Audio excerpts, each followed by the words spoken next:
Naisip mo na ba ang mga lugar kung saan ang oras ay hindi lang tumitigil kundi parang nagtatago at nakamasid sa'yo? Bawat pader, bawat sulok, bawat bitak may gustong sabihin. Isang bagay na hindi mo nakikita pero ramdam mo. May mga lugar na hindi mo matatawag na buhay at hindi rin tuluyang patay. Isang tahimik na misteryo na parang humihinga pa sa kanilang lupa. Mga gusaling gumuho, mga pangarap na nawasak, at mga kwentong nabubuhay sa gitna ng katahimikan ng gabi. Ngayon, sasamahan ka namin sa isang paglalakbay sa top 10 na pinakamisteryoso, abandonado at tahimik na lugar sa mundo, kung saan ang kalikasan at kasaysayan ay patuloy na naglalaban sa katahimikan. Ngunit bago tayo magsimula, huwag kalimutang mag-subscribe at i-on ang notification. Dahil sa suporta mo, nabubuhay ang mga kwentong ito. Ngayon, maganda ka para sa isang paglalakbay na maaaring mag-iwan ng tanong sa iyong isip. Maisip mo ba ang isang lungsod na dati puno ng tawanan, siksik na kalsada at pangarap pero biglang natahimik sa isang iglap? Ang Chernobyl, hindi na lamang simpleng lugar sa mapa. Ito ay naging simbolo ng takot at trahedya. Noong April 26, 1986, alauna ng madaling araw, isang pagsabog sa reaktor ang nagpabago ng lahat. Hindi ito gawa ng kalikasan, kundi pagkakamali ng tao. Ang hindi nakikitang radiation ay kumalat sa hangin. Ginawang mapanganib ang bawat paghinga. Mahigit 49,000 katao ang napilitang lumikas sa loob lamang ng ilang oras. At kahit ang mga nakaligtas, hindi na tuluyang nakawala sa mga alaala nito. Sa ngayon, isang itong exclusion zone, kung saan wala ng tao at kalikasan ang unting-unting bumabalik. Ang mga puno ay nilalamon ng mga gusali. Ang mga lobo ay malayang gumagala at tila huminto ang oras. Mga bakanting silid-aralan, kinakalawang na palaruan at isang orasan na nakapirmi sa alauna. Sinasabi nila na ang Chernobyl ay isang babala na kapag ang kalaman ng tao ay sinamahan ng pagmamataas, ang kapalit nito ay ang pagkawasak. Isang lugar na higit 50 million years na ang edad. Hindi lang sinauna, kundi tila nakabaon na mismo ang oras sa ilalim ng buhangin. Ang Namib Desert, hindi lang basta disyerto.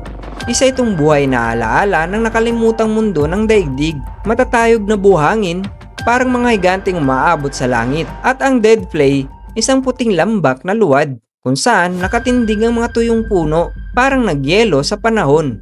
Walang gumagalaw, pero parang may buhay sa katahimikan. Mga kakaibang halaman at hayop na parang galing pa sa sinaunang panahon. At sa pagsikat o paglubog ng araw, nagbabago ang buong lugar. Parang ibang mundo. Isang lugar kung saan ang katahimikan ay parang may bumubulong. Noon, puno ng buhay ang lugar na ito. Ngayon, katahimikan na lang ang natitira. Nagsimula ang trahedya sa Aral Sea, dating ika-4 na pinakamalaking lawa sa mundo. Pero dahil sa desisyon ng tao, unti-unti itong natuyo hanggang maging alikabok na ang tubig. Ang bayan ng Moynak, na dating sentro ng pangingisda, ngayon ay sementeryo ng mga barkong kalawangin sa gitna ng disyerto. Isang paalala na ang kalikasan ay maaaring saktan, pero hindi kailanman nakakalimot. Isang lungsod sa gitna ng dagat na dati puno ng tao. Ngayon wala na, kilala bilang Battleship Island. Ang Hashima ay dating sentro ng pagmimina ng coal. Noong rurok nito, isa ito sa pinakasiksik na lugar sa mundo. Pero nang mawala ang halaga ng coal, lahat ay nagbago. Noong 1974, isang araw, lahat ay umalis. At ang isla naging multo. Mga gusaling bitak-bitak, walang laman na apartment, at katahimikang parang buhay pa rin. Akala mo ang pinakamainit na lugar ay simpleng disyerto lang?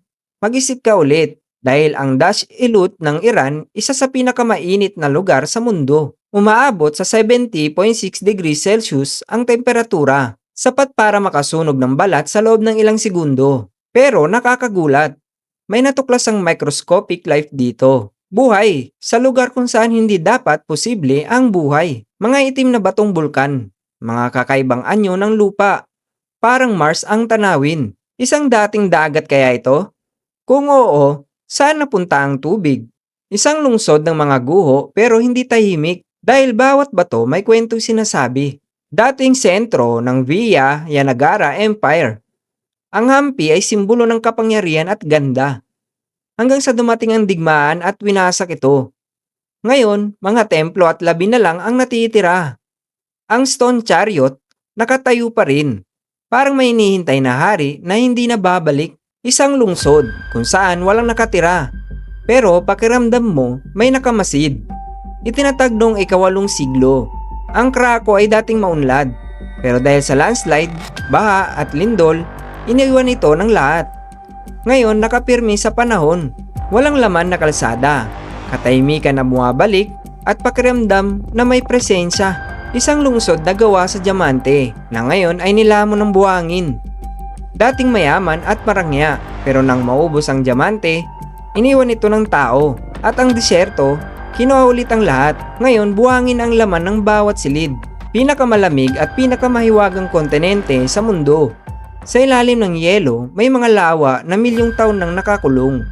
Tulad ng Lake Vostok, may buhay kaya sa loob nito at ang Blood Falls na tila dumadaloy na dugo sa yelo pero puno ng microorganism. Ano pang nakatago sa ilalim?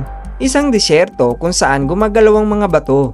Nagiiwan ng bakas na parang may humihila. Walang tao, walang makina, pero gumagalaw pa rin. Sabi ng mga sayentipiko, yelo at hangin ang dahilan.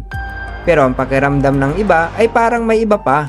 Ang mga lugar na ito ay paalala ng isang katotohanan. Kahit gaano kalakas ang tao, ang oras at kalikasan ay laging nananaig. May mga guho na nakakatakot, may mga nakakalungkot, at may mga tanong na hindi kailanman masasagot. Kung nagustuhan mo ang paglalakbay na ito, huwag kalimutang mag-like, mag-subscribe, at i-on ang notification bell para pa sa kakaibang kwento kagaya nito.